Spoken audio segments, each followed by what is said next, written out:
ఏమిట్రా తాగలేవా? నువ్వు తాగలేదని బాధగా ఉందా? మా పెద్దలేని సంపాదించి పెట్టలే పాపిట్ సొమ్ము తాగి తగలెట్టేదానికి. కరెక్ట్.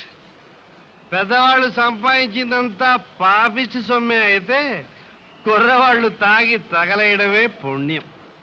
ధరాక్రాంతులు పాదుషాలు బహరాం జమిషీడులు వేలవేలుగా కొంత సుఖించిపోయిరెటకు కొంత సుఖించిపోయిరెటకు ఎటకు